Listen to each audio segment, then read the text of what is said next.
This is ContraZoom, where we go back and forth about film. I'm your host, Dakota, and today's show is presented by Aesthetic Magazine. In years past, I normally dedicate my Best Films of the Year episode immediately after the Oscars, but since they have been pushed back to the end of April instead of February, it would have been crazy to wait. So today, I am ranking my top 10 films of 2020. And joining me on this episode is Royce Benson, who most recently guested on episode 133, Top 10 Neon Films, back in November. Royce, I don't know if you're on Twitter or not, but after that episode, I got some replies with the hashtag Team Royce after your apparently superior picks. So thank you for joining me today, and hopefully you don't overshadow me too much. Hi, good to be back. No, I'm actually not on Twitter at all. I don't really have any socials. You're smart. That's actually kind of, I mean, it's probably for the best. That's actually kind of cool, though, that people have done that. I didn't know that was a thing, so that's kind of cool. I'll try not to let it get to my head too much, and even though otherwise that's this will really be your cool, last appearance. Yeah, exactly.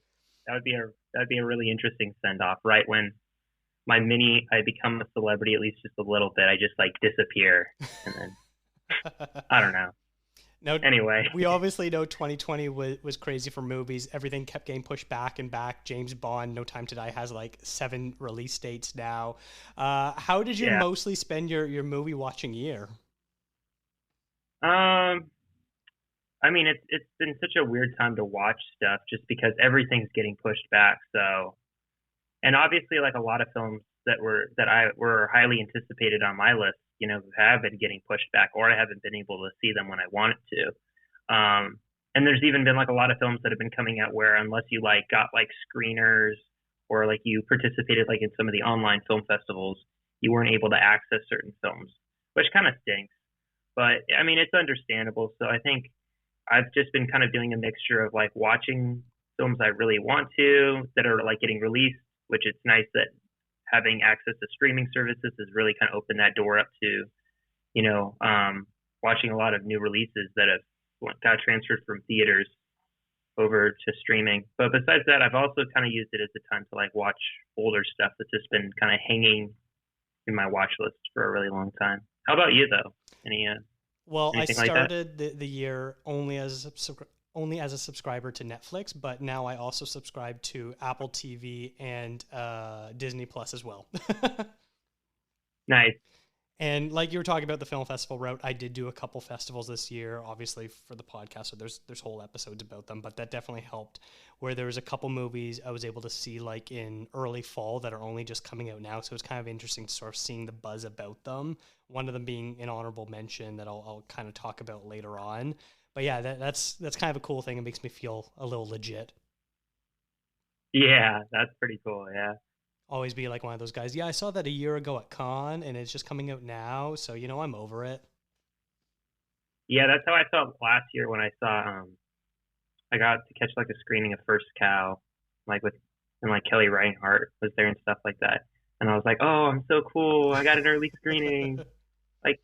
And then, right after that, the pandemic happened, so that was, I think that was the last time I was in a theater, now that I think about it. But yeah, I get what you're saying. You definitely kind of feel like a little bit superior a little bit when you kind of get that early access. Yeah. You're like, dang, man. Yeah. I'll try to not let that go to my head. Fair enough. Yeah. All right. Now, I think it's good to kind of start out with maybe what movies you didn't get a chance to see. So what were some films from last year that you weren't able to catch up with that you think that if you had seen them, it might have made the cut for you? Well, just kind of scrolling down my list of films that I wanted to but didn't get a chance to see. I'll just kind of briefly list them really quickly. And these are, I'm sure there's some films that we're gonna keep talking about, so a lot of similar names. But I had on my list Another Round. I didn't get to see that. Kajillionaire. Dick Johnson is Dead. The Wolf of Snow Hollow. Nomadland. Wolfwalkers. Promising Young Woman, and then Minari. And for one reason or another, whether it be I just didn't get around to it, or I didn't do one of the online film festivals. They're films that have kind of eluded me, the last year, and so hopefully I want to try getting to them in the very near future. Yeah, absolutely. Yeah, there's some similarity with me. I've seen some of yours. For me, Minari is probably the biggest one. The Father, Judas and the Black Messiah, which I don't even think you can watch anywhere yet, other than there was a couple festival screenings. Pieces of a Woman, the Netflix movie, I just haven't had time for. And then I'm not going to say any more about it, but I haven't seen any of the Small Axe films, which I know you're going to maybe talk about a little bit. But I definitely have some questions about that, about whether or not is it a TV show or are they movies, sort of thing. Yeah, no, I'll love to talk about it later because I have some thoughts on it. All right, so let's just get into this. What's your number 10 movie, Royce? My number 10 pick, it came out last year. It's Possessor, directed by Brandon Cronenberg. When Tasa Vos, an elite corporate assassin, uses brain implant technology to take control of other people's bodies to terminate high-profile targets. As she sinks deeper into her latest assignment, Vos becomes trapped inside a mind that threatens to obliterate her. Now, this was one of the films I think I talked about that was on my list back when we did that. We did a ranking list for Neon films, Mm-hmm. exactly. And I think I rated Possessor pretty high. I think it was 1 or 2 on that list. Because it was just a film it was a film that struck me in a really interesting way when I saw it. Because first off, it was really cool that Brandon is now making films just like his father David, which I've still not seen any of his dad's films. But without giving really too much away, it's a very trippy experience that I think you should try going into without much kind of backstory. I hadn't even really seen the trailer. I had just seen the poster. I think it's a really cool poster where it's this girl's face and it looks like a mask. It's all mangled and stuff. And it was very evocative, just the poster. And I was like, that's interesting. I wonder what kind of ideas this is going to be tackling. And when you go into it, you kind of realize it starts having these different ideas of identity crisis. And, what does it mean to be yourself? And what would it be like if someone overtook your body? And it gave me some fears I never realized I had. Afterwards, I kind of was, there's some thoughts that are definitely left over that make your skin kind of crawl. You think about it when you're up late at night. I think we kind of talked about that last time, but it's definitely a film that sticks with you for a long time after you've finished it. But yeah, it's a great film. I'd recommend it. Yeah, I agree. I found it a little cold for me. I quite liked it. I almost find that I've enjoyed reading about it more afterwards and seeing other people's thoughts, because it's such the type of movie where it evokes so much discussion about what does it all mean, the interpretation of it, and just all the practical effects that they used to it was just mind blowing. I saw this little video that basically showed all the effects in it were done in camera, which is insane to me. And there's just some really crazy imagery where it's the type of movie that really does get stuck in your head, whether it's the opening sequence or the Sean Bean sequence. You really don't want to talk about this movie, but yeah, if you say these sort of things, you'll know what I mean, and those images are definitely burned in my psyche. Oh, 100%. What's your number 10? My number 10 movie is Promising Young Woman, directed by Emerald Fennell. Every week, I go to a club. I act like I'm too drunk to stand. And every week, a nice guy comes over to see if I'm okay. You okay? You are so pretty. I am a nice guy. Are you? 1, 2, 3, 4. I thought we had a connection. Okay. How old am I? What are my hobbies? What's my name? Sorry, maybe that one's too hard. Which is about a young woman traumatized by a tragic event in her past, seeks out vengeance against those who crossed her path. Now, this movie, I feel like I need to tread a little bit carefully when critically praising it. It's interesting because I remember a few years ago when 3 Billboards Outside Ebbing, Missouri came out. I hated that movie. I just couldn't understand why anyone would like it. And I'm reading all these reviews and people talking about how much they loved it. I'm like, but don't you see all the flaws in it? And now I kind of feel like on the flip side where everyone's like, this movie is so flawed. And I'm like, don't you see what's so great about this movie? And so I feel like it's completely the other end. This is about a woman who acts drunk to get picked up by quote unquote nice guys at bars. And then when they take her home, they usually try to assault her. And then she snaps out of her faux drunkenness to teach them a lesson, basically. And what I found really interesting is every step along the way, she gives everyone a chance to correct themselves. She'll drunkenly say, "What are you doing?" or "Please stop," or things like that. And it's like, it's such a nightmare where you're like, you can see this happening all over the place. And you hear stories about it, horror stories. And she gives these people every opportunity to right the ship, and they choose not to, and they go past the line. And then that's when, the lesson sort of takes place. It includes people who don't believe victims of rape and assault too. So it's just very fascinating the way that they approach it. I know a lot of people wanted it to be a much more of an actual revenge thriller, and it's not. It's much more meditative.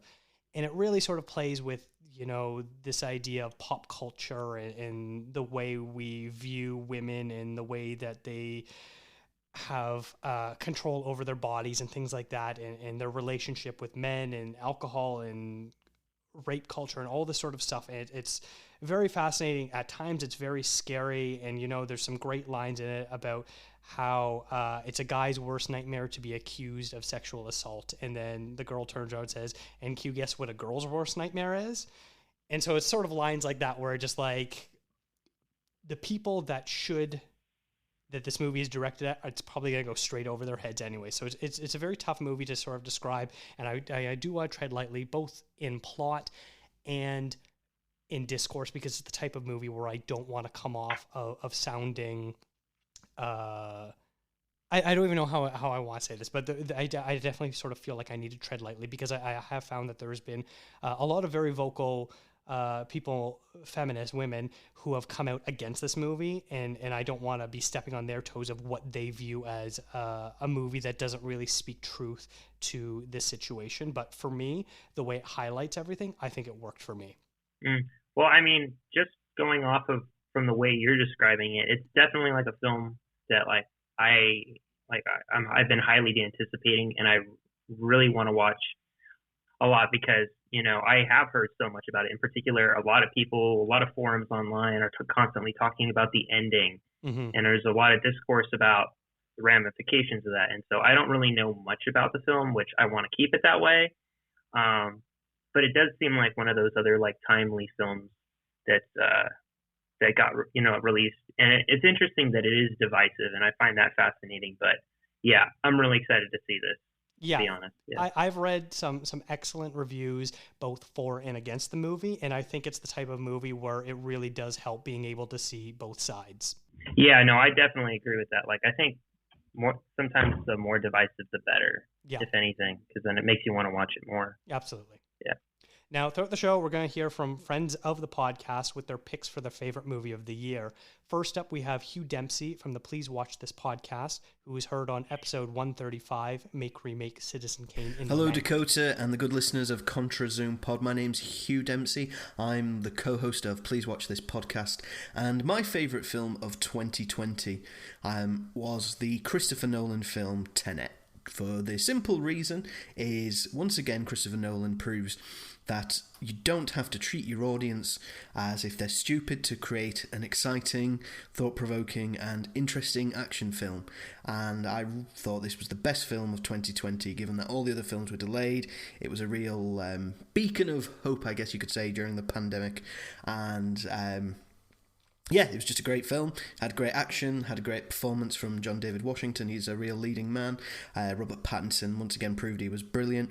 Elizabeth Debicki was the emotional heart of the film, and the film was just all round exciting, interesting, and shows that you can have interesting concepts at the heart of big Hollywood action films. So that's my pick for 2020. So that was Hugh's take on Tenet. Royce, what is your number 9 film? My number 9 film is going to be Boys State, which is my first and only documentary on this list. It was directed by Jesse Moss and Amanda McBain. I come from a very modest family. I'm on the course to be the first one to graduate from high school. I'm a progressive person, and I'm in a room full of mostly conservative people. Our masculinity shall not be infringed. I've never seen so many white people ever. I feel like everybody has a secret underlying need for bipartisanship. And essentially it is an unusual experiment where just about 1,000 17-year-old boys from Texas joined together to build representative government from the ground up. Now, before I had watched this documentary, I didn't even know boys state was a thing. But apparently it doesn't take place in too many states, but Texas is one of the main forerunners of this idea of where they try getting high school boys, especially, boys that are seniors, to kind of venture into learning more about government and what it's really about. And it was a fascinating journey for me because it never feels like an actual documentary. It continuously feels like it's an actual drama taking place because of all the twists and turns that go along the ways. You kind of learn where these boys are starting to kind of learn about government, and they're kind of falling into that same generational problem that a lot of politicians we see have today, where they're picking sides between being Republican or Democrat and trying to find some kind of bipartisan agreement where everyone agrees on something. And I think that's a very timely film because there's a lot of people today that aren't really educated about politics, myself included. And, in a very politically charged world that we live in today, I think it's incredibly relevant. And I think a lot of people need to be taking notice of this film because I think it highlights a lot of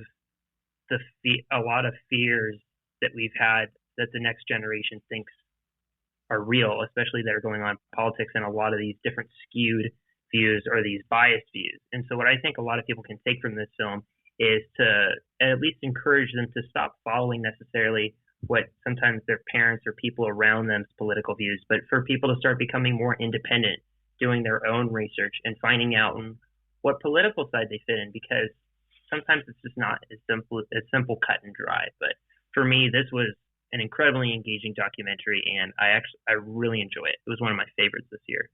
I have to say the movie was equally parts horrifying and inspiring at the same time. Yeah, that's a good way to describe it. Yeah, obviously it's in Texas, and gun culture is huge there, but it's just fascinating that the number one thing that they were concerned about was, one, gun culture, and then number two, abortion rights for a bunch of 17-year-old boys. Were that just is terrifying to hear.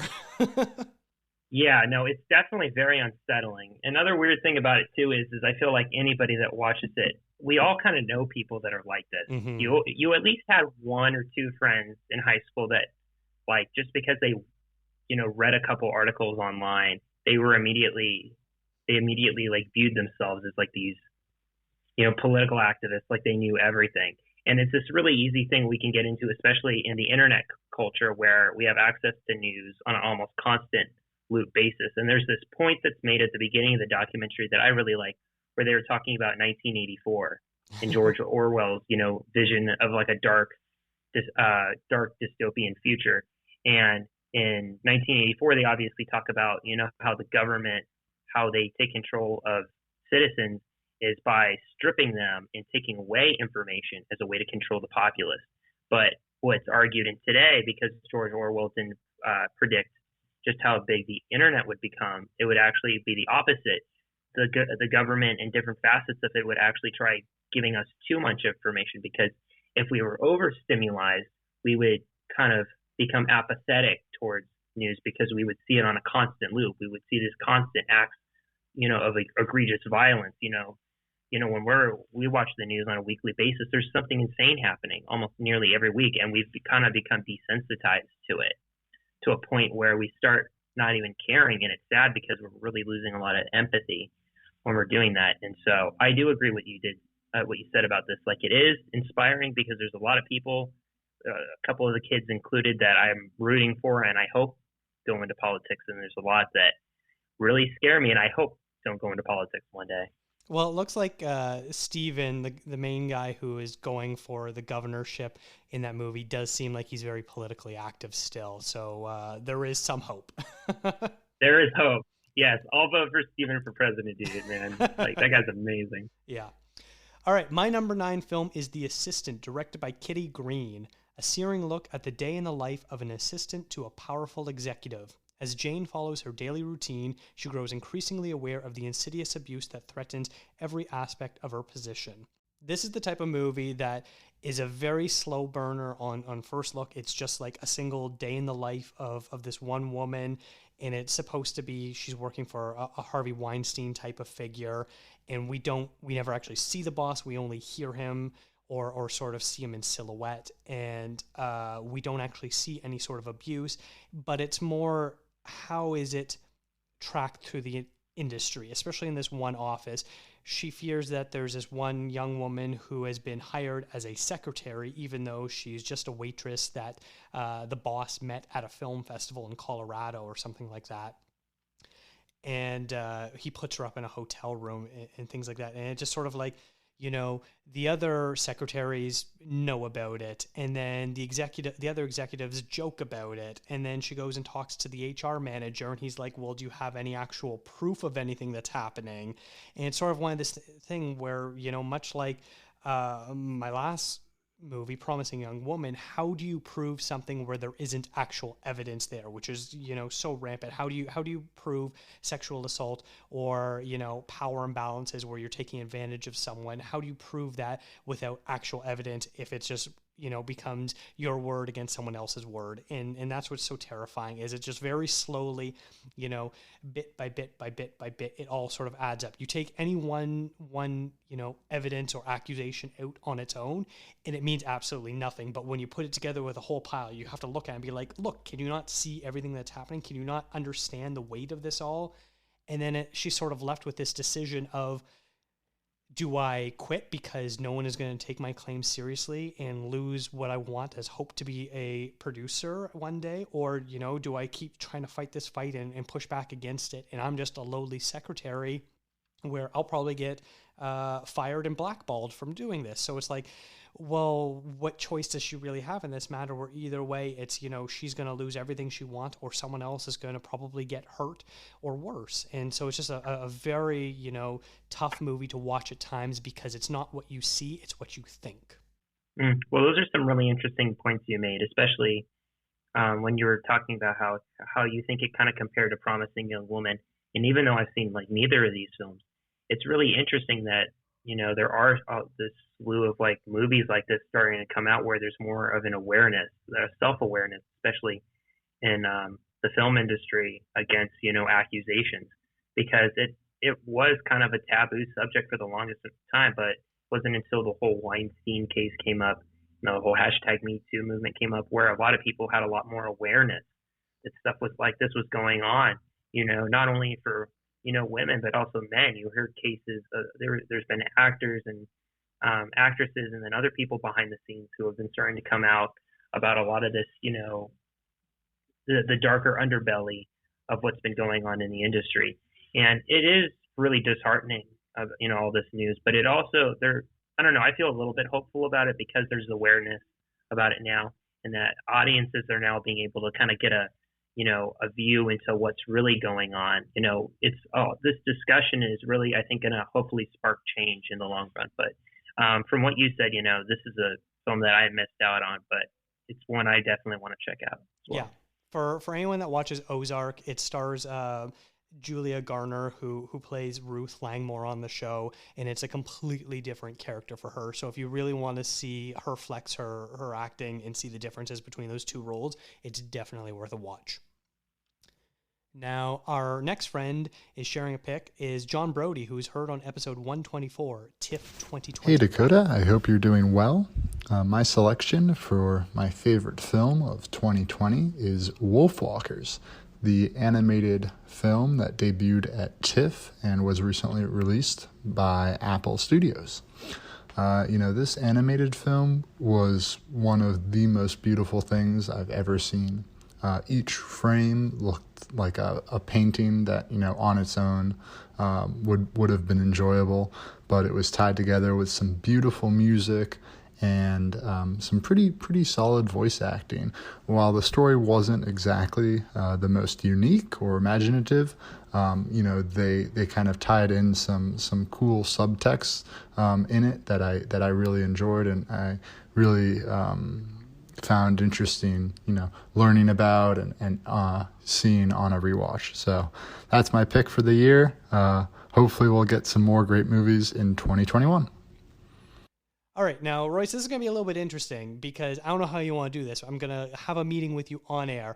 Your number 8 and my number 7 are the same movie, and my number 8 and your number 7 are the same movie. Do we want to do them one at a time, or do we want to go in order like it was supposed to be? I mean, honestly, I don't really mind if we just kind of, do it just kind of in the order it's in. I mean, we're probably going to bring up the same things anyway. All right, you know what? Let's just sort of combine it. So your number 8 and my number 7 is Palm Springs. So how about you describe what that movie is? Okay, yeah, I'll just do that. Yes, my number 8 film is Palm Springs, directed by Max Barbakow. And the best way I kind of can describe this is it's basically just kind of a somewhat updated version of Groundhog Day. And the cast includes Andy Samberg and Christine Melody, who both give fantastic dual performances in this film. It's one we both touched on when we were doing our list on Neon's filmography. But it's such a fun time. It came out during a time, I think, during the summer, when we were kind of in the midst of being in lockdown. And it's just such a lighthearted film. It's so much fun just from beginning to end. I really encourage anybody to really see this film because it is genuinely a great time. Did you have any thoughts on it? Yeah, like you're absolutely right. It just flows so well. I don't think, I've been a fan of Andy Samberg's for quite a while. Back on SNL, I love Brooklyn Nine-Nine. I like his movies that he does with The Lonely Island as well. But this was interesting because while he's definitely more of the comedic role in this movie, he has some really serious moments as well. And I think he does a great job with that. But the real star, of course, is Kristen Milotti, who really has a breakthrough performance that I hope sort of gets noticed around awards time that we're approaching now. Because she just anchors it. She has so much emotional depth to it that really adds to the humor, but also brings a whole lot of seriousness to it. It's impossible not to compare it to Groundhog Day, but where Groundhog Day is a lot more philosophical, I like that this one, doesn't try to over-explain that as much and just sort of lets us go along for the ride and get to sort of see all the craziness that ensues. The crazy flashbacks of seeing who Andy Samberg's character has slept with and all that sort of stuff. And, the dance sequences that they learn and all the different ways they manage to kill themselves. Like, it's hilarious. It's sex, I assume. You fuck other people in here? Great question. You must, right? I have, but it takes a lot of work, and I try to live my life at this point with as little effort as possible. Huh. Have we roped up? No, at least I don't think so. So, like, who else?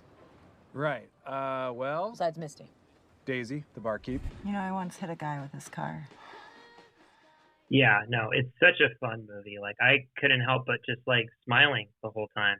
And I don't think I've been able to say that about a lot of films I've watched recently. So, just on that note, not only is it another fun comedy film to just kick back and watch, but, it's a very contemplative film, where, it talks about, larger issues about, what our purpose in life is, especially when we feel like, things are in this perpetual cycle.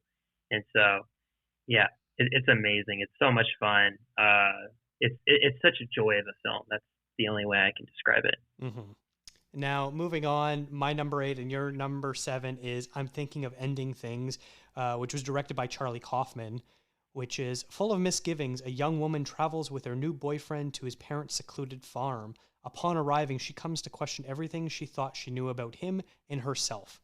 Now, this was the movie. I watched it, and I was like, okay, I sort of think I get it, but I wasn't really sure. And then I ended up listening to a podcast by a friend of the show, Callum McNabb, who we're going to hear from just after this, Scared Reducing, where he talked about this movie, and it just sort of unlocked everything for me. So a little bit of spoiler talk here, because I think it's sort of impossible to really talk about this movie without spoilers, but this whole idea that the entire movie takes place in the Jesse Plemons character's head, and what we're seeing with the Jesse Buckley character is probably completely fabricated in his mind, this idea of sort of wasted potential as he's looking back on his life as he's this old janitor thinking of killing himself, and what he imagined his life should have been. He should have been with this woman that he met at a bar, that he should have dated her. He should have won the Nobel Prize and all this sort of stuff as he got older. And it's just so interesting. Once that he sort of like explained that, it just sort of unlocked the whole movie for me. I'm like, I understand exactly what this movie's about. No, yeah, I feel like I had a similar experience to you when I watched this, because this was actually the first Kaufman movie I've ever seen. It wasn't until after I watched this that kind of encouraged me to watch his other films that he's written and directed. And I remember, I went into it not really knowing too much about it. I knew who Kaufman was. I knew there was a little bit of backstory I knew, but just going into it, at first I was like, what the hell is going on? Because I was so lost, and I think it is really easy. You sometimes get lost, especially in Kaufman films. His dialogue, when it's read a certain way, he has so many different ideas going around. What's amazing is that a lot of these ideas are able to work and actually land as a story. And same thing with you. After I watched it, I was really just trying to process everything I watched. And then it wasn't until, I tried looking up a couple sources, seeing a couple like reviews people had made about it. And same thing with you. It kind of like opened it up to me, and I was like, oh, okay, I understand. This means this means that. And it really all kind of came together. Because at first I didn't even really know what kind of a rating to give it, because I knew it was amazing, but I didn't know how to even process what I had just watched. And I don't think anyone's going to be able to even try to process it like on a first watch. I think it's definitely one that takes rewatches, because there's so many fine-tuned details. But I think the biggest praise I can give the film is just how well it works as an adaptation from a book. And come award season, I really do, Kaufman, takes his rightful place and seat in the filmmaking world, and hopefully, some Oscars come his way, or anyone else in the cast, because it is a brilliant film, and I do hope a lot of people watch it, because I think a lot of people can kind of relate to the main character's dilemma of kind of that wasted potential. And I think that's something that plagues on the minds of a lot of people. I think a good way of describing it is like, this movie is a puzzle. You open the box, and it's 500 pieces, and they're all just sort of sitting there in the box, and you're like, I know this is supposed to be a sunset, but I don't really know how to make it a sunset. And then after you kind of unlock it, it's just like it magically puts the puzzle together, and you're like, I understand. You've got the beach, you've got the water, you've got the sky, you've got the sun. I understand how it all works together. And it's just sort of something that, like, it was just so instantaneous, where I was able to understand A to B to C to D all the way through, where it just made perfect sense. This movie is just so fantastic because of that. Yeah, I couldn't agree more with you, man. It's definitely a standout of the year for sure. All right, so the next friend we're having on is Callum McNabb, who I just mentioned, and he's been on the show a few times, most recently on episode 104, Remake The Invisible Man, and this is his favorite film. Hi, I'm Callum McNabb, one of the co-hosts of the Scared Reducing podcast, and my pick for favourite movie of 2020 is Rose Glass's directional debut, Saint Maud. Sadly, due to the COVID restrictions that have plagued us for the best part of a year now, this film hasn't yet had the pleasure of being released everywhere. I believe USA and Canada are getting a limited and online release in the coming days or weeks. So if you haven't seen or heard of this movie yet, make sure you keep an eye out for it when it finally does drop. It's a horror story of faith and loneliness, and I don't really want to say much more than that, except to remind everyone that Parasite director Bong Joon-ho placed Rose Glass on a list of 20 filmmakers to watch. So if it's good enough for an Oscar winner, it's good enough for you.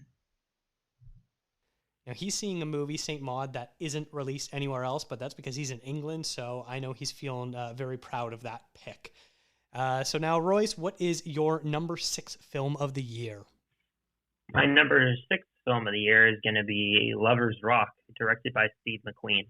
And kind of like we mentioned earlier, this is part of Steve McQueen's larger, I've heard it described as kind of this anthology series that he essentially, after he made his 2018 film Widows a couple years ago, he basically essentially set out to make this anthology series.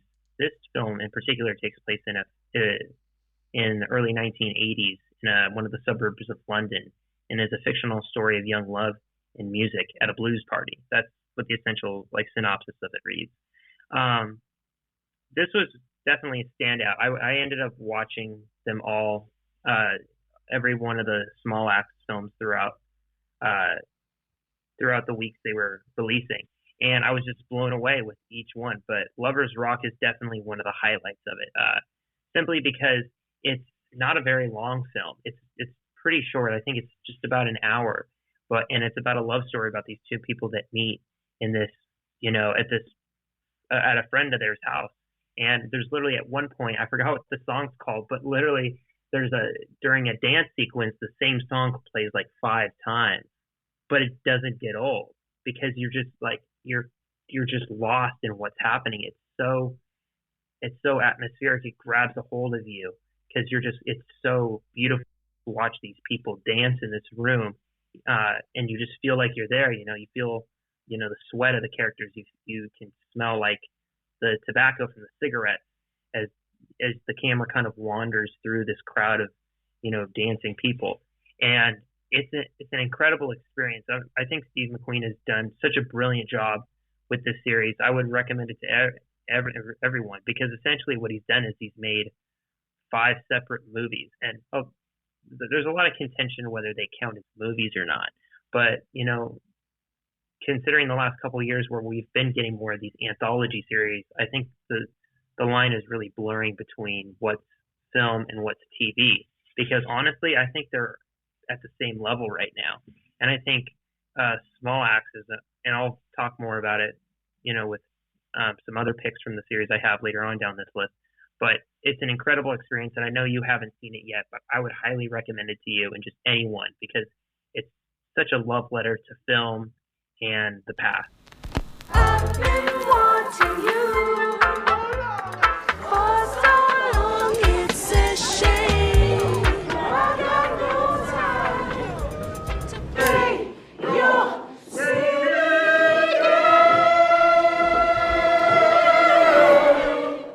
Yeah, it's definitely on my list, and I regret not being able to squeeze them in before recording this, because I'm sure it at least would have made my honorable mentions at worst and probably made my actual list at best. But yeah, I'm just so curious about this, is it a movie, is it not? I look at something maybe like Black Mirror, where they're all standalone episodes, they're all, 60 plus minutes, similar sort of style where it's, there's no connective tissue between them. Is that a TV show? Because that's considered a TV show because it was originally aired on the BBC, which, so did Small Axe, that aired on the BBC as well. So I just don't really know where it stands. I guess at this point, it doesn't really matter. Like, as long as it's not like multiple segments, it's a movie. I don't know. Yeah, I don't know. It's a weird thing to consider what makes a movie and what doesn't, but I don't know. I just recommend it to anyone. It definitely, I think, fits the bill as a film. And even though it can't get nominated at the Oscars, unfortunately, I hope it picks up something hopefully like at the Emmys or the Golden Globes. I don't know. I think that's for television. So yeah. Hopefully it picks up something. What was your number 6 this year? My number 6 is Another Round, the Thomas Vinterberg movie starring Mads Mikkelsen, which is about 4 friends, all high school teachers, test a theory that they will improve their lives by maintaining a constant level of alcohol in their blood. Now, really, Mads Mikkelsen is the lead in this, so it mostly centers around him, although all 4 friends do play an important part.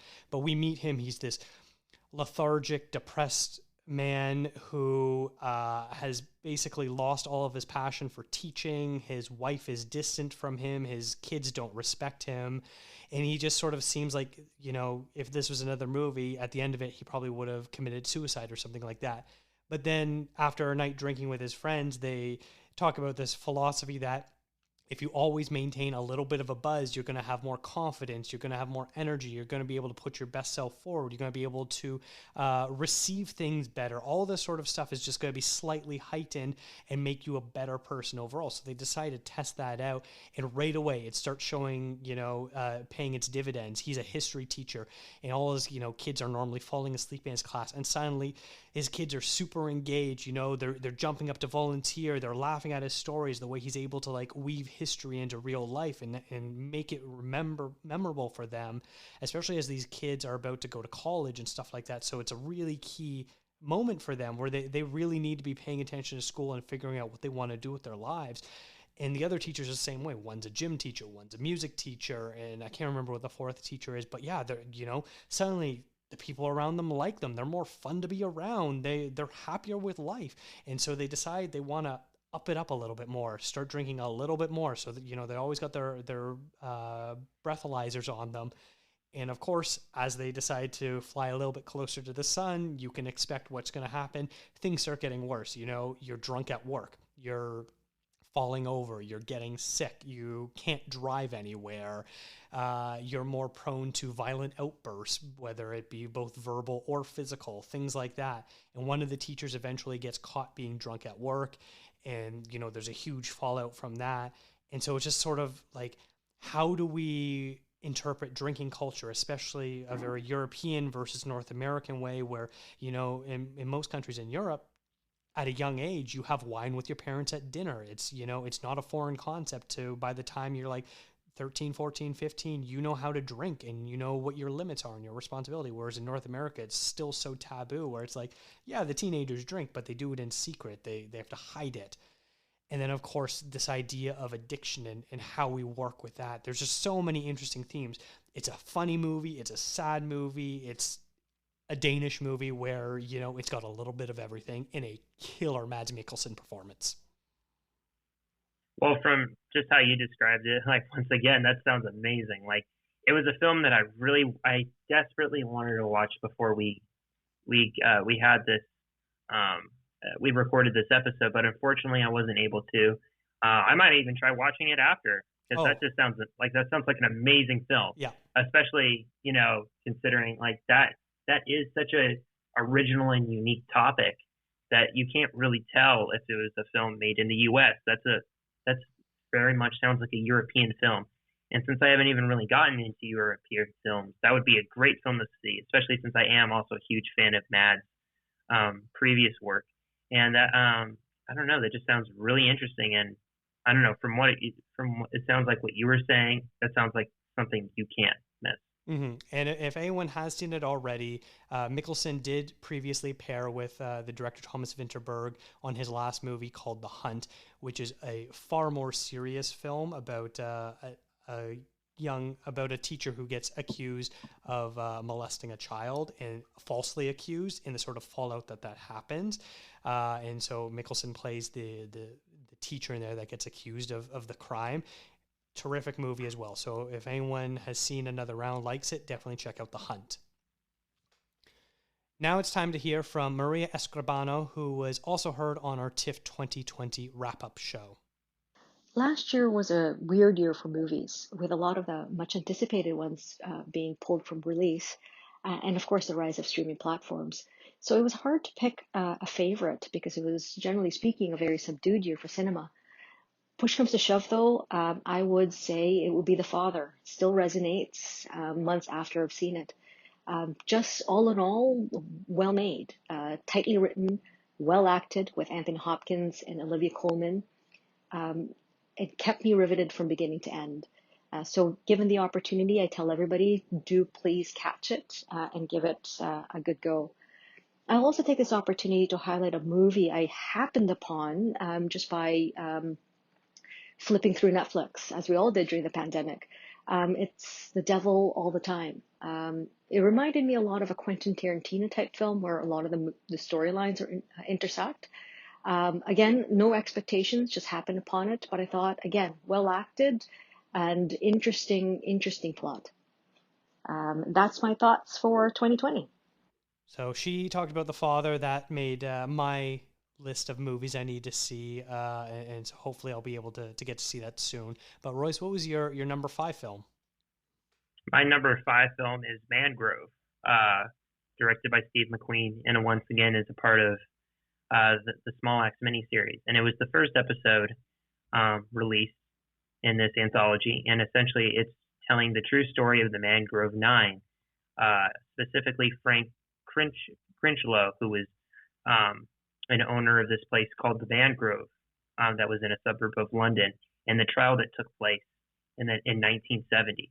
And essentially, it's a really interesting story because I think very often, especially in the U.S., we see a lot of stories about the civil rights movement and what was going on here in the U.S. with Martin Luther King Jr. and everything that went down with that in the 60s.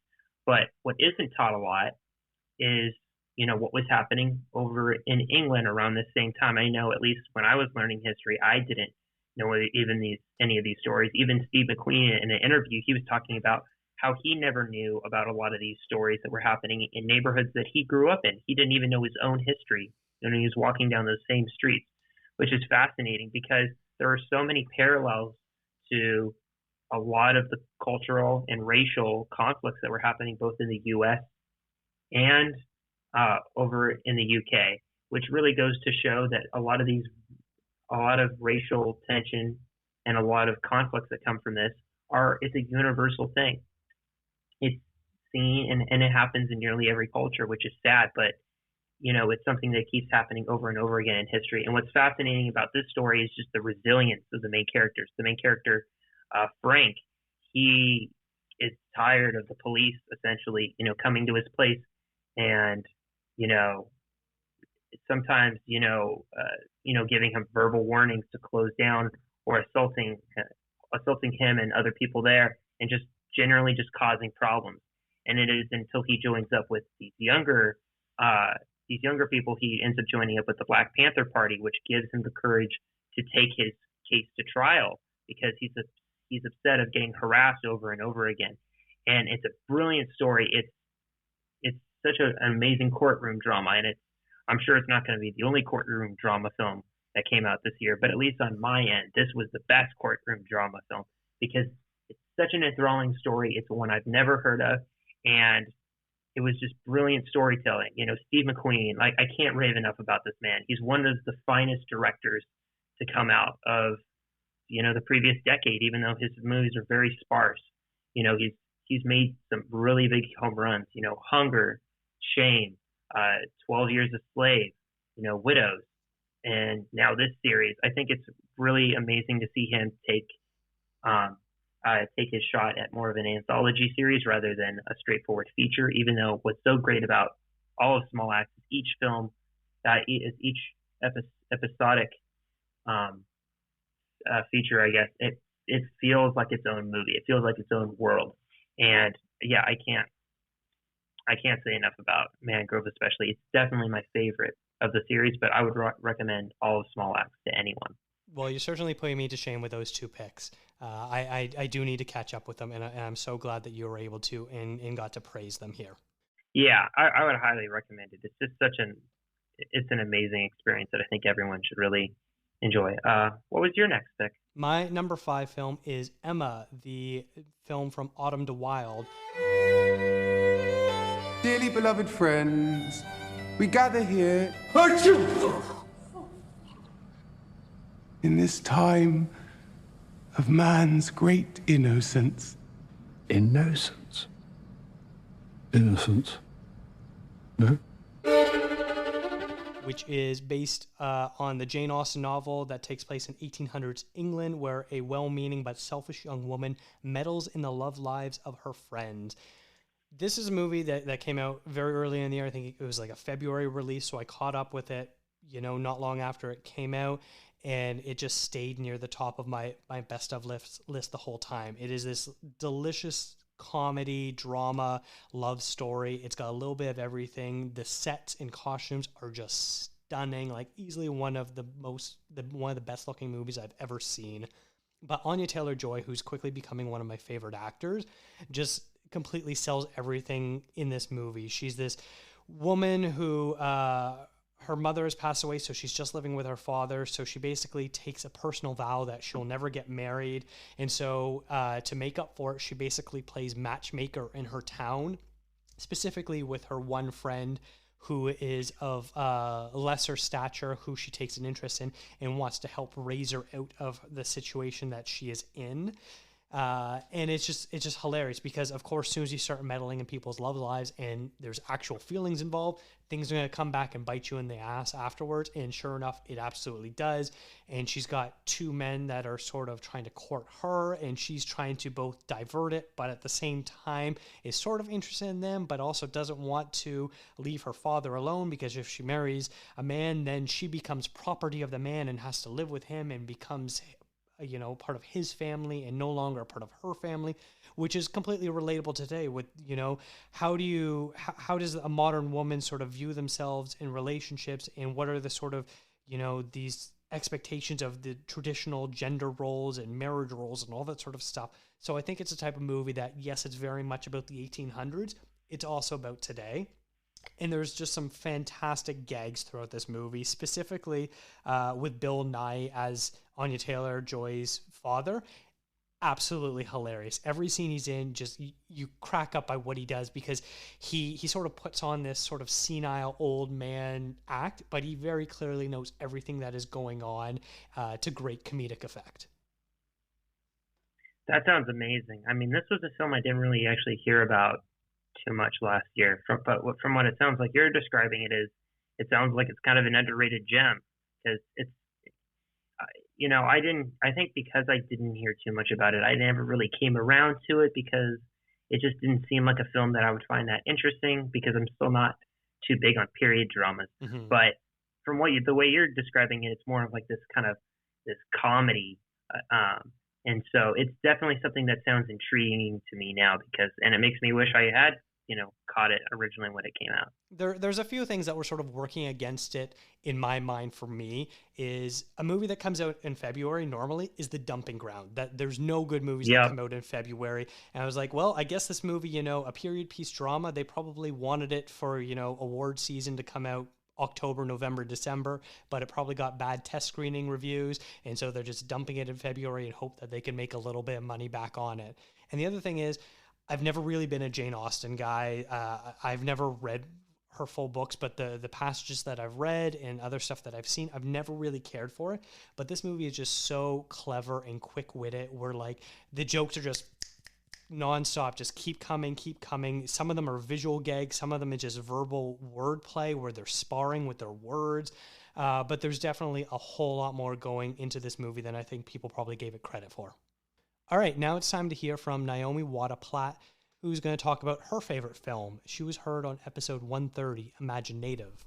My name's Naomi, and my favorite film of 2020 is Portrait of a Lady on Fire by Celine Sciamma. I love queer films, and when it's beautifully done, I love it even more. This movie shows desires, sometimes flammably raw, sometimes hidden, objectivity of beauty, and the strength of promises. I hope to see more lesbian films in 2021 as beautiful as this one. So Naomi doing the honors, introducing Portrait of a Lady on Fire, which happens to be your number 4 movie. So how about you describe that one a little bit? Well, that's a great transition, actually. But yes, Portrait of a Lady on Fire, it technically premiered back in 2019, but I know a lot of people really got to see it in last year. It was a film directed by Celine Sciamma, and the synopsis reads, on an isolated island in Brittany at the end of the 18th century, a female painter is obligated to paint a wedding portrait of a young woman. Now, the story of this is very fascinating. You know, we talked about it on the Neon episode, but it's such a beautifully striking film. I think we mentioned how, like, every single shot, it feels like a painting. The colors, the composition of the shot, everything just fits so beautifully where you get wrapped up and sucked into this world, which I find amazing, because I think really the best films out there are the ones where you feel like the world is alive and it's a place. And what makes it such a compelling film is the relationship between the two main leads. You know, the one girl who's more of like from a lower class is sent to this richer family to paint this portrait for this woman before she's inevitably married off to her suitor, and their relationship and how it goes from just a simple friendship to more romantic and something more. And what makes it such a beautiful film is it's not some kind of erotic kind of film where it could have easily been. There's so much more at play. There's this sense of longing the whole film, and I think how this is conveyed very well is from a lot of the different shots where there's these shots where they're very quiet and slow, sometimes just staring and looking, and the contact of the eyes, just staring into each other's souls, even for a moment before turning away and looking away. And what makes it just so compelling is you feel for these characters and you want to see them happy. And, it's an interesting journey showing, what the gender and class norms were back then, kind of like how you were mentioning with Emma. But it's a truly unique film. I think it feels like a landmark. It's a film that won't come around that often because I would even consider it one of the greatest love stories we've seen in film in the last couple of years, and I'm sure you have similar feelings about it as well. Oh, 100%. This is sort of a tricky one because, I personally consider this a movie from last year, but I didn't get to watch it until after I did my top 10 list at the time. If I did, it probably would have been my number 3 movie. And then if I was to include it in this year, it probably would have been my number 1 or number 2 movie in this. I really do love this. You're absolutely right. Everything that you were saying, and of course what Naomi was saying as well, to praise it. I can't talk about this movie enough. It's just so beautiful.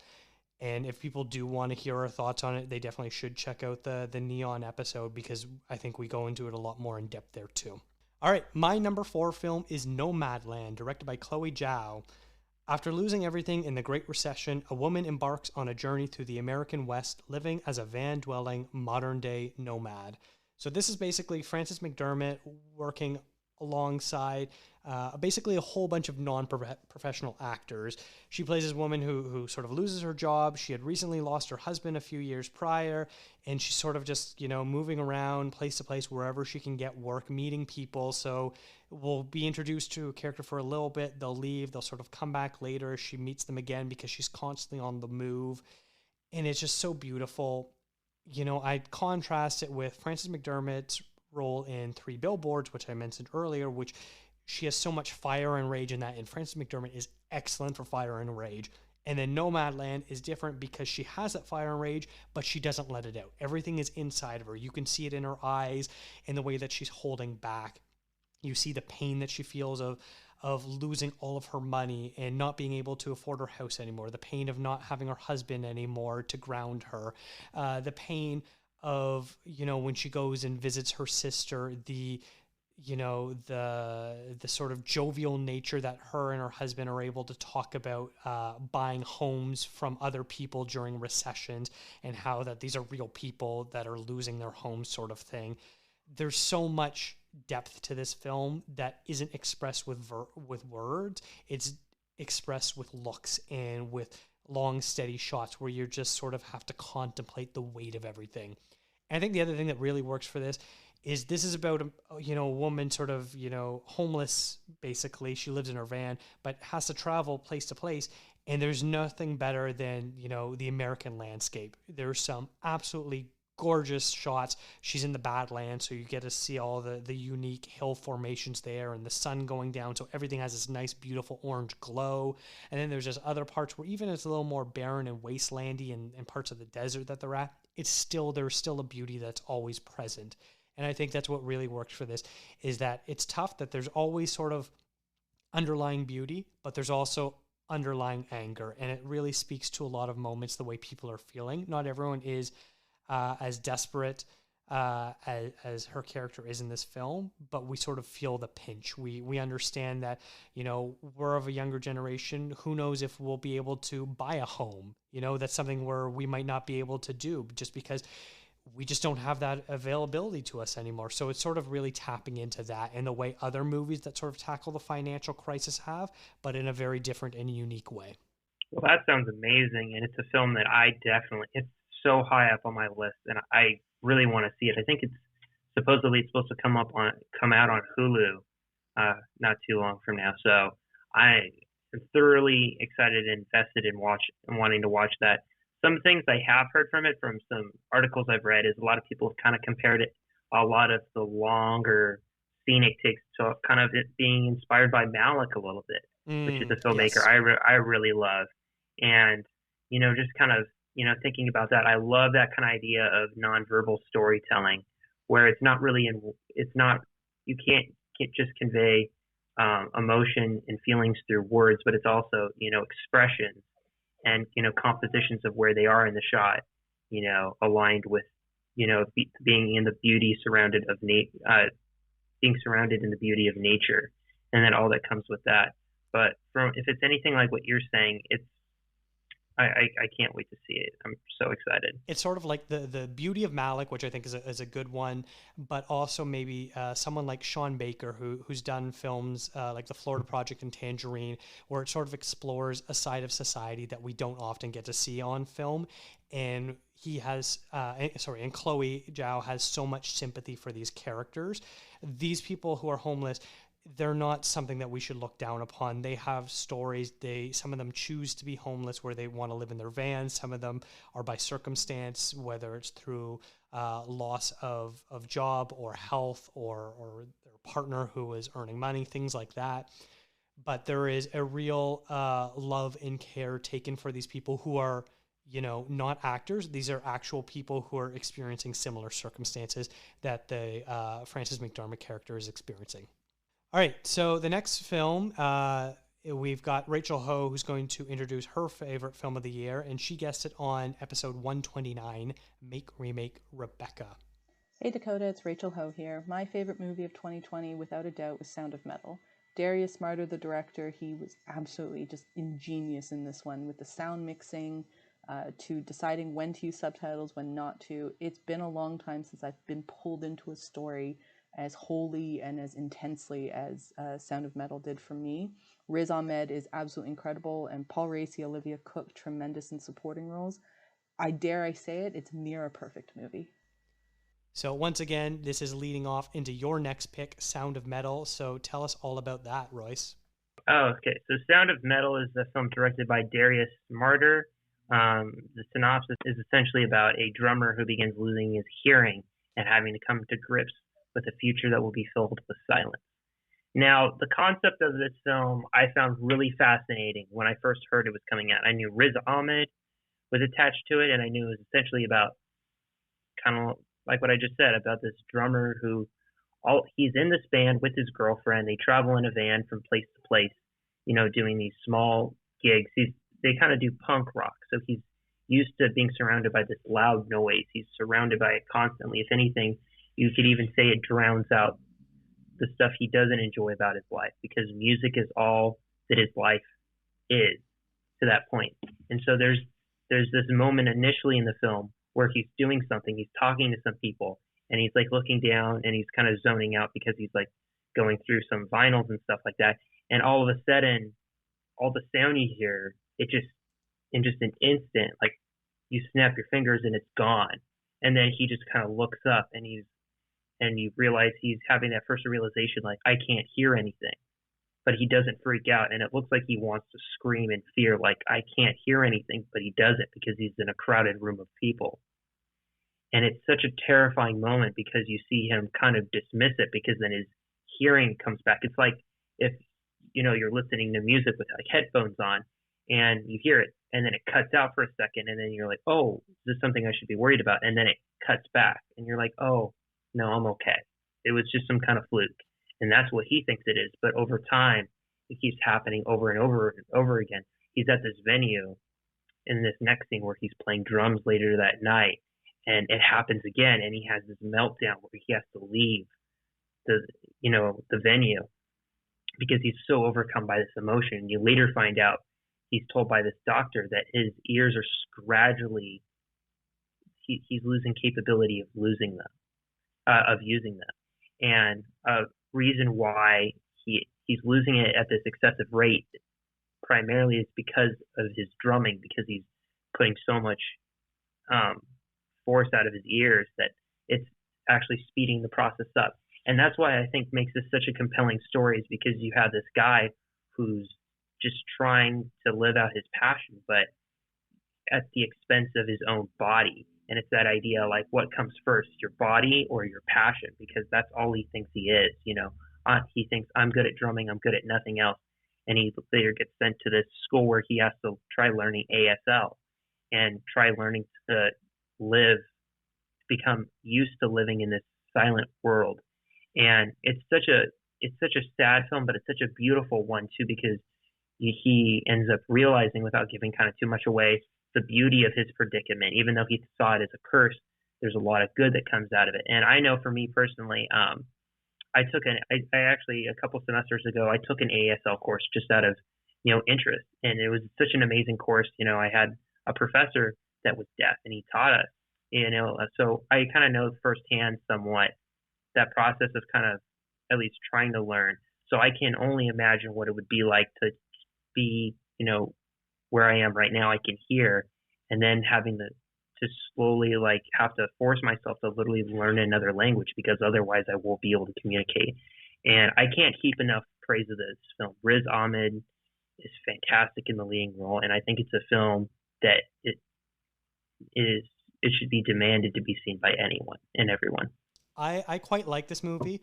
I didn't love it. There's some plotting issues that I just had some trouble getting over, where I feel like there needed to be a couple more scenes to sort of expand on some circumstances.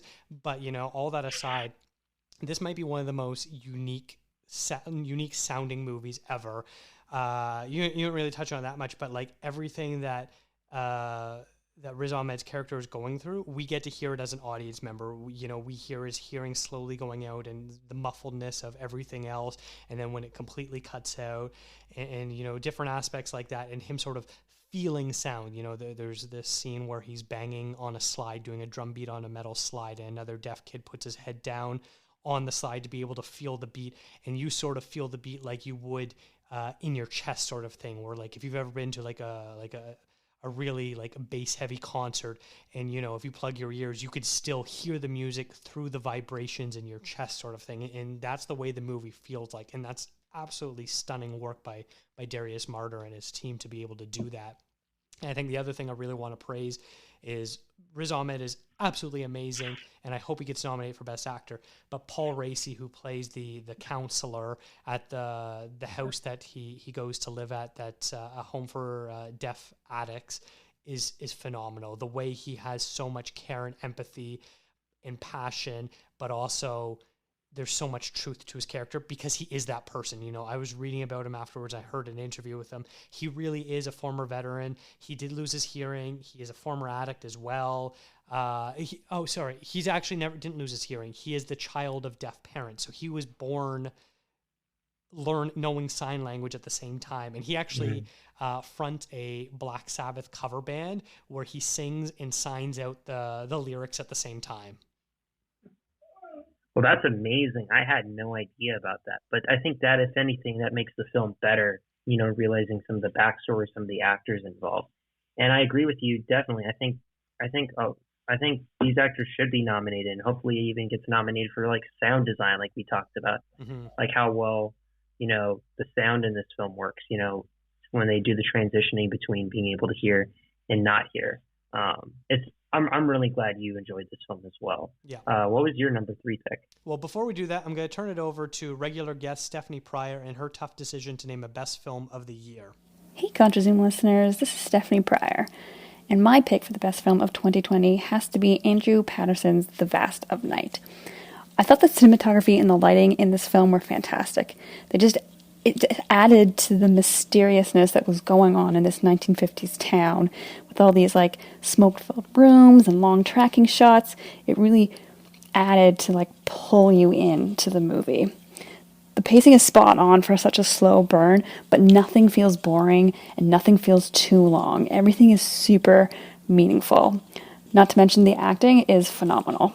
It was such an innovative way to tell an old story, and it felt fresh and nostalgic at the same time. So I was tuned in from the get-go. Not only did I want to know what would happen next, but I needed to know what would happen next. Thanks, guys. Now, my number 3 film of the year is The Vast of Night. This is probably a movie that I'm sure is the least heard of out of our entire list. And I heard about it from the film podcast Film Spotting. It was a nominee for their Golden Brick Award, which is a underseen film by a new or emerging filmmaker. But basically, the plot is one night in New Mexico in the late 1950s, a switchboard operator and radio DJ discover a strange audio frequency which could change the future forever. Everett, it's Faye, and the sound came through the board and interrupted your radio show. What sound?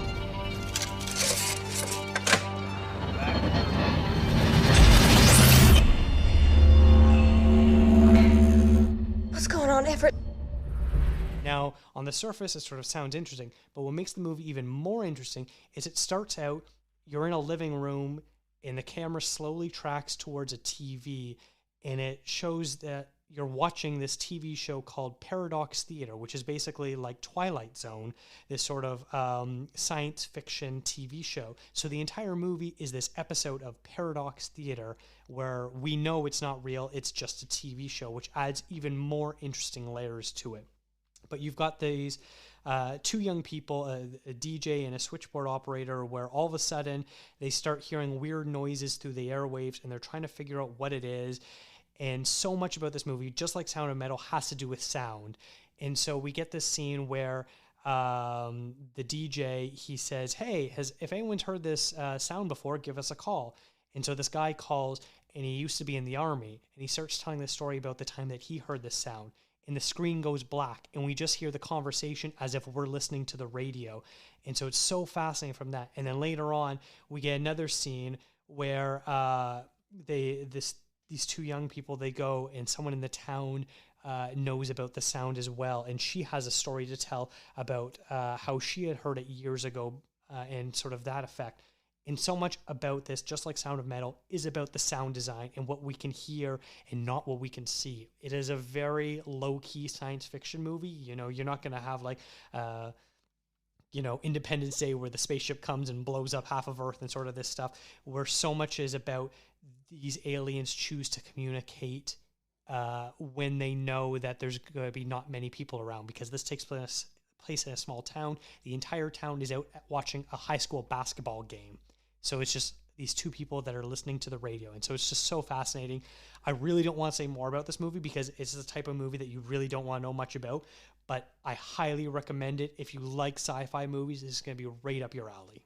Well, that sounds amazing because I think like I said about Emma, it was like a film I heard about, but not too much. So I didn't really give it any notice, but I am a huge fan of science fiction. So it's definitely sounds like a film that would be right up my alley. And I think it's kind of cool. You were saying, it's not like a traditional alien invasion film. It's just a movie about sound and just a couple people who happen to be in the right place at the right time that hear something. Mm-hmm. And I think that's a really cool and unique concept that, that is exciting to see in films, especially, just concepts that you're not really used to seeing. And so that's definitely one I plan on checking out for sure. It's a type of movie where I can guarantee you have not seen anything like this the way it's shot. So it's so unique. And now it is time to hear our final voicemail, and that is from Sam Blakely of Please Watch This. He also guested on the episode comparing Citizen Kane and Mank. So let's hear him talk about Soul. Hi, I'm Sam Blakely. I'm in the Please Watch This podcast. Since Parasite doesn't count to you North Americans as a 2020 film, I'm going to go for the film Soul. I'm sure I'm not the only one. Pixar number.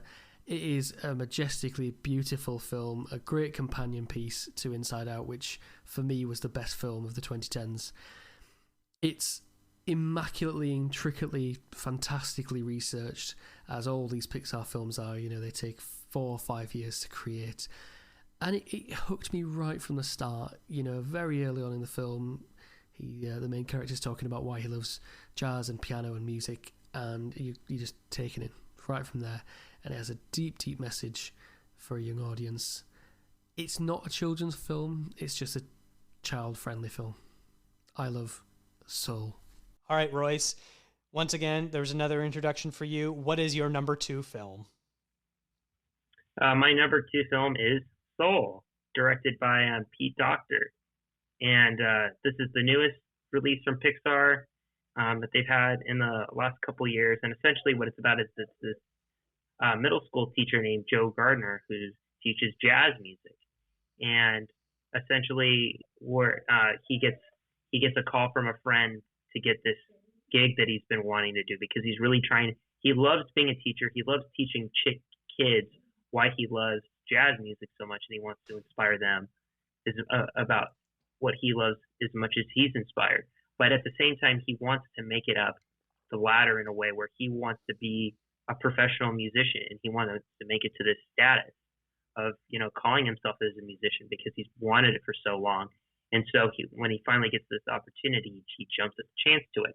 But along the way, he kind of has this incident where he falls into this, I guess, this sewer drain when he's walking across the street, and he enters into this soul world where it's so hard to describe what exactly happens, but he essentially transports into his body's, like his soul, like what his soul looks like outside of its physical body, and shenanigans ensue from there. And he tries to kind of go, and there's a lot of other crazy things that happen too, but he essentially, it's his journey of discovering who he is as a person and who he is outside of what his talents and gifts are.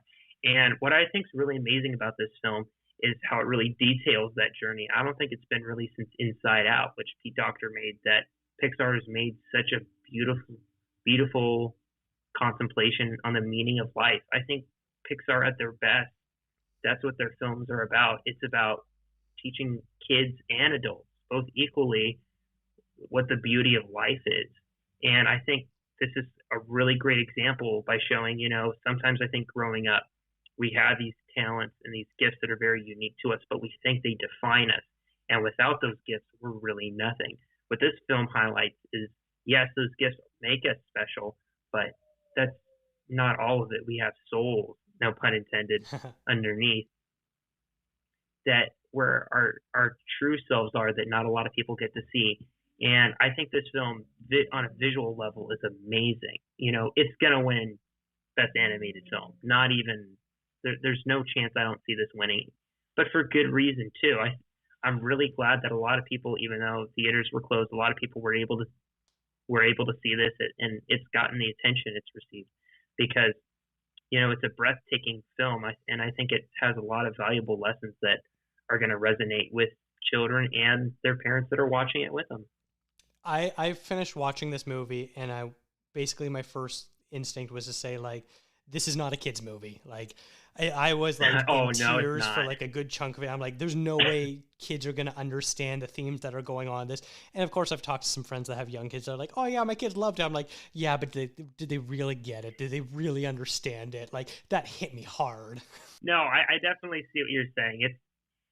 I think there are a lot of concepts that are going to go over kids' heads, you know, but I think that's what makes Pixar films so great, is they get better with time. You know, they're films that you can enjoy on a very basic level, you know, but if you want to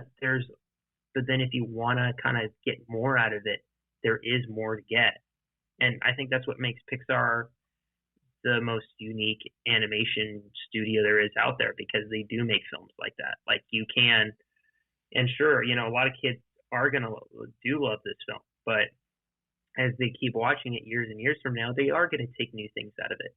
And I know I can say the same for previous Pixar films. I think it has this timeless, I think this film, especially along with their other films, it has that timeless quality about it, where there's a lot of concepts that are going to resonate with us, you know, as the years go by. And I think really that's kind of the hallmark of a great film and a great story, when you're able to do something like that. Mm-hmm. Yeah, and the music was just absolutely terrific. Trent Reznor and Atticus Ross did the scoring, and then John Batiste did all the piano playing as well. Questlove did the drumming in it.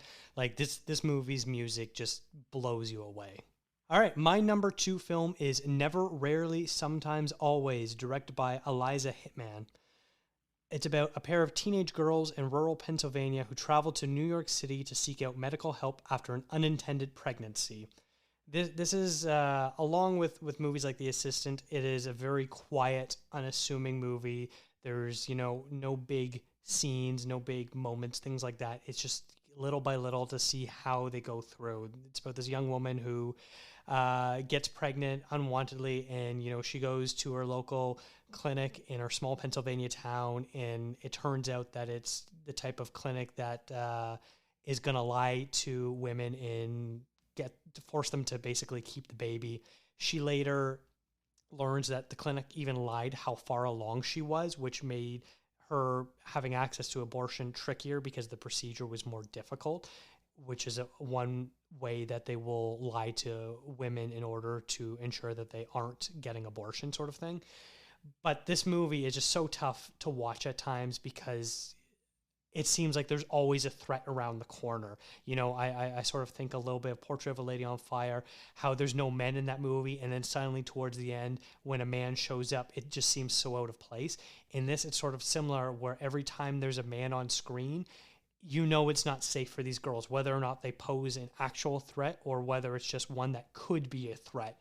And it's terrifying. You look back in some of the little moments and you're like, her stepfather, I don't know if I trust this guy. What's the deal with him? And we don't hear anything. We don't know any stories about him.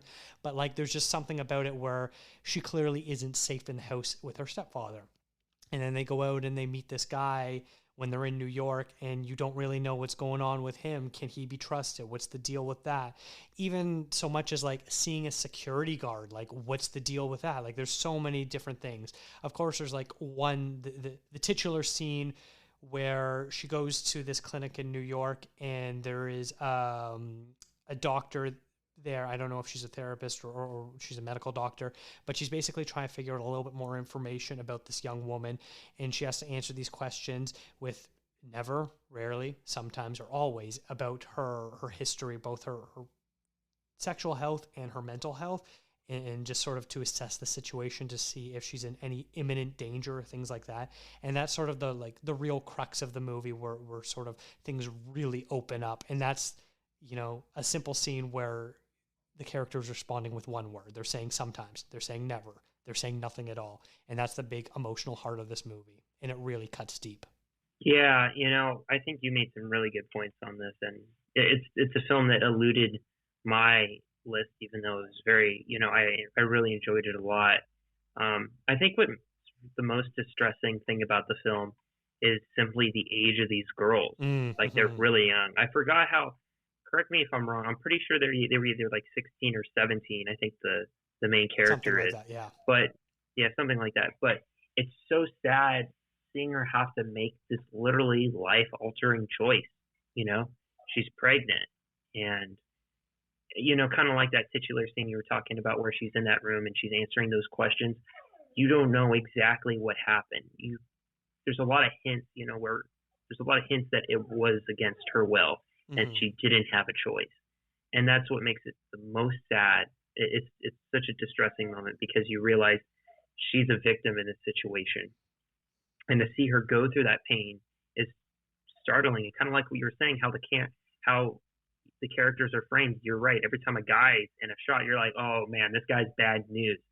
And it's the way how the director puts you in the mindset of the girls. They see everything as a threat because that's how they're feeling and experiencing life. I think there's this really interesting shot when she's on this kind of table bed and she's like, oh, the girl's like, oh, can you hear the sound of your baby? And there's this interesting moment where she looks at the monitor and then she turns her head and the camera kind of moves with her. And in that moment, you can feel what she's going through, that realization, there's a living being inside me right now. What am I going to do? And it's so, I keep saying distressing, but that's really the only way I can think of to describe it. You're just, because I'll never be able to imagine what it's like being in that place. I don't think, as a guy, I won't be able to. So to see her go on this journey where she essentially, begins the crux of her womanhood traveling to New York City to get this abortion, it's such a distressing moment. Because it's such a difficult choice.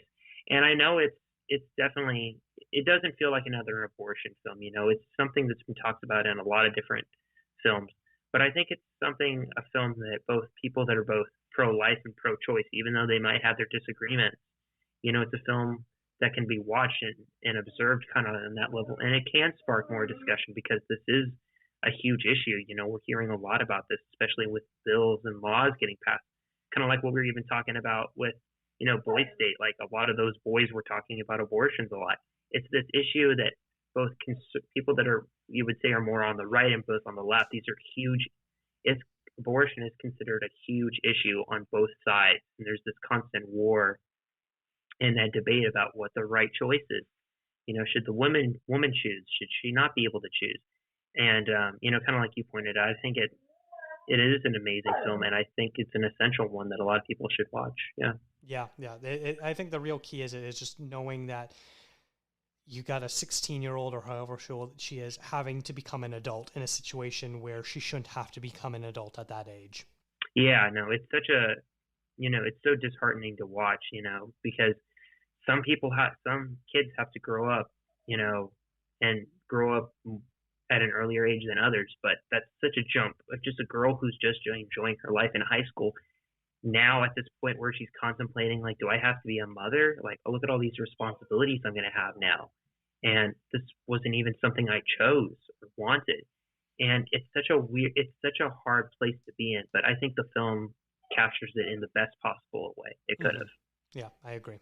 Now, before we reveal our number one picks, I want to shout out some films that just missed the cut. Royce, what were some of your honorable mentions? Some honorable mentions right off the bat were, the rest of the films in the Small Axe anthology. There was about three others. I think they're all very good, but not on the same level as the other two I mentioned, so I would include those. Something else that was, just like we mentioned, Never, Rarely, Sometimes, Always, I would put on that list. The Invisible Man was a film I also enjoyed a lot, as well as Tenet. And then lastly, I would probably say Borat as well. But besides that, I think this was, all things considering, even though a lot of things got delayed, I thought this was a really good year for film.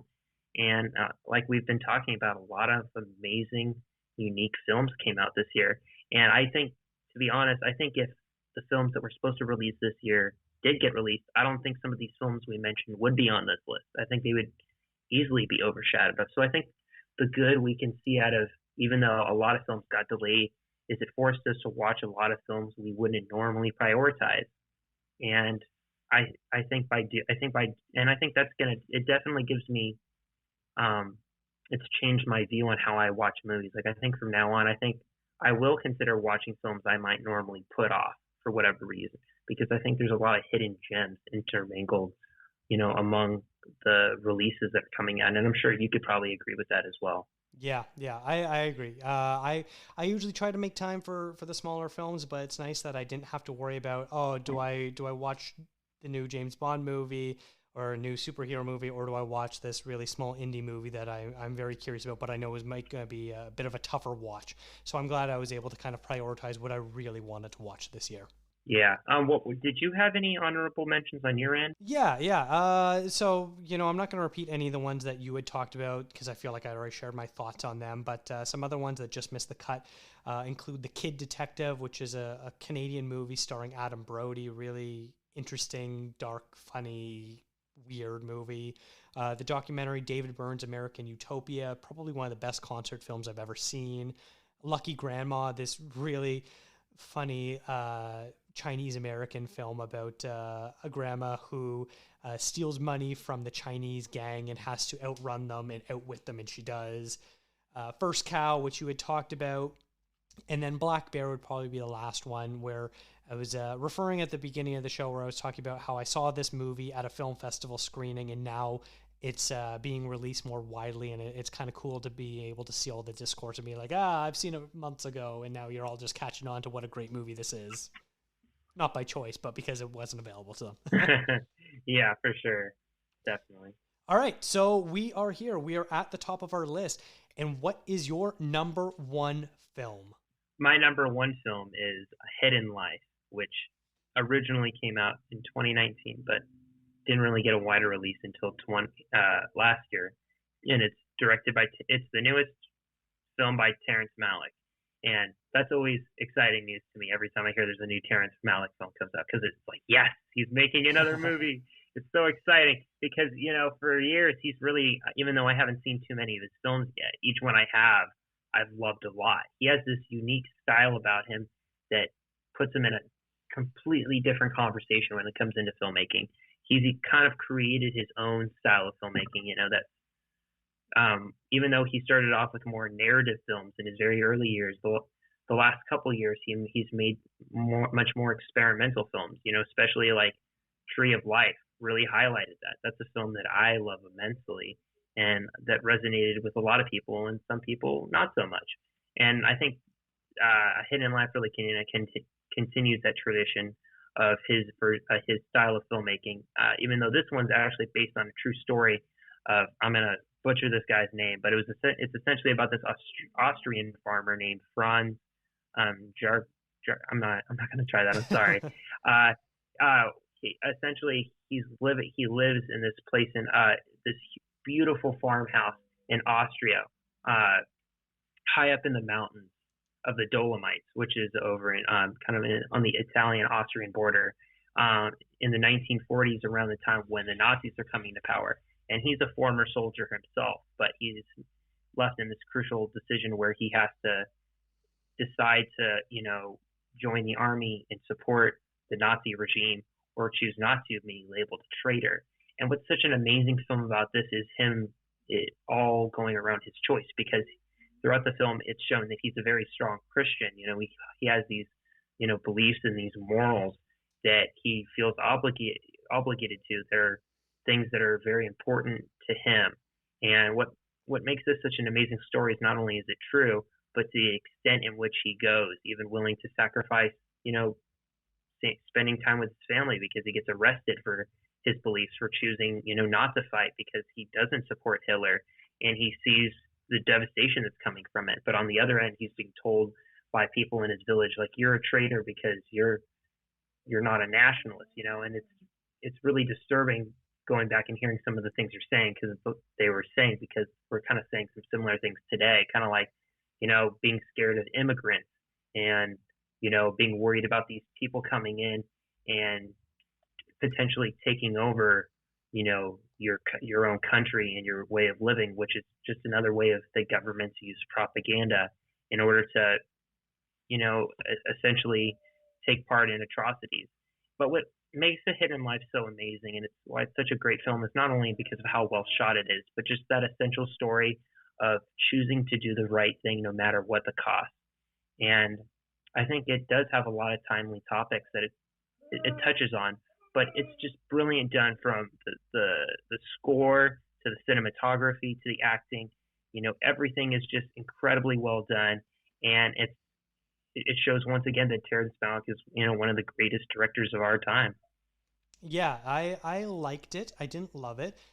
You know, it's sort of interesting because my favorite Terrence Malick film is The New World, which, you know, apart from his like two earliest films, is his most narrative-based movie. And then it seems like every movie after The New World, he sort of drifted further and further away from having structure and a real narrative.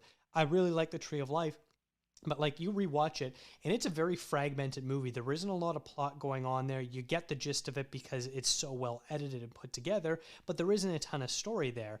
And I sort of feel like A Hidden Life sort of bridges his two styles, where he's got so much imagery and narration that doesn't really mean anything other than talking about the beauty of life. But then there's also very clearly this story arc about him in the village. He has to fight for the Nazis. He refuses to. He's put in prison, and then his battle to be released afterwards. And so it's like I like that it's sort of in between of those two styles. I think Malick does work best when he has a bit more structure to him, because we know he can do the beauty. He can shoot the beautiful landscapes and have everything feel dreamy, and you're sort of questioning everything around you and appreciating life. And he's such a, like, I would call him an environmental director. The way he has appreciation and love for the beauty of Earth really sort of shines through in his movies.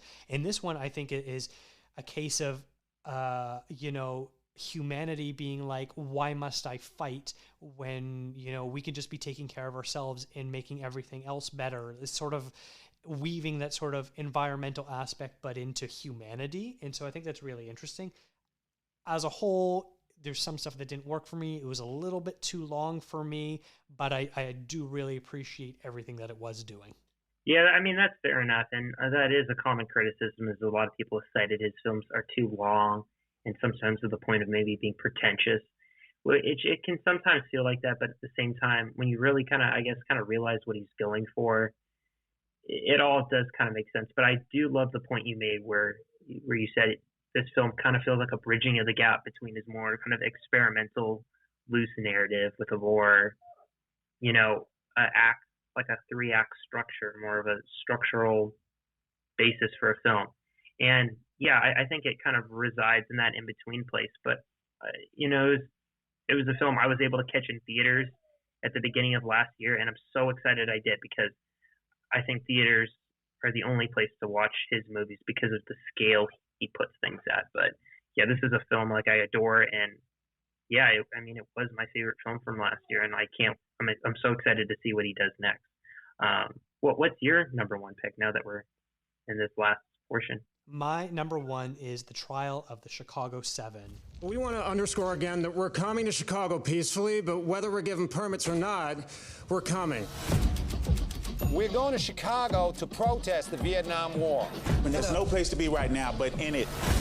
We watched for a decade while these rebels without a job tell us how to prosecute a war. Well, they're going to spend their 30s in a federal facility, real time. People say, you know, Abby, are you concerned about an overreaction from the cops? Holy shit. You all right? Which was directed by Aaron Sorkin, and it's the story of 7 people on trial stemming from various charges surrounding the uprising of the 1968 Democratic National Convention in Chicago, Illinois. Now, despite this movie is about 1968, this movie is about 2020. And everything about the way people wish to protest in their grievances against the government, the way the government and the court system reacts to that. We have to look no further than the way that the Black Lives Matter protests, especially in the aftermath of the George Floyd killing and how that was received, versus how the Capitol riots only a few weeks ago were received, in very, very different systems of justice that we can see here. And this movie really puts that on display, that despite everything that has changed and all the progress we've made, there are some stuff that are still the same.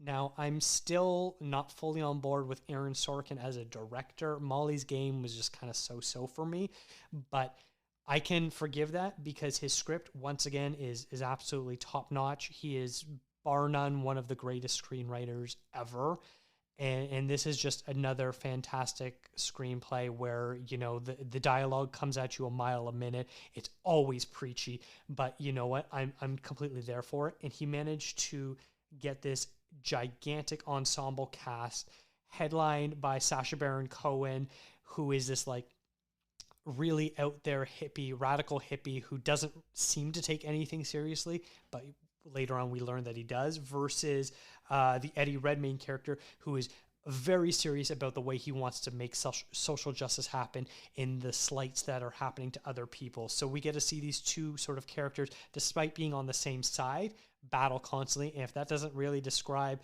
you know, liberal politics today, there's nothing that will. But then there's, you know, everyone else in this is absolutely fantastic. You know, Mark Rylance as their lawyer, who, you know, kind of seems like a little out there hippie lawyer, but he's actually a really smart person that really knows what to do. Joseph Gordon-Levitt as the prosecutor.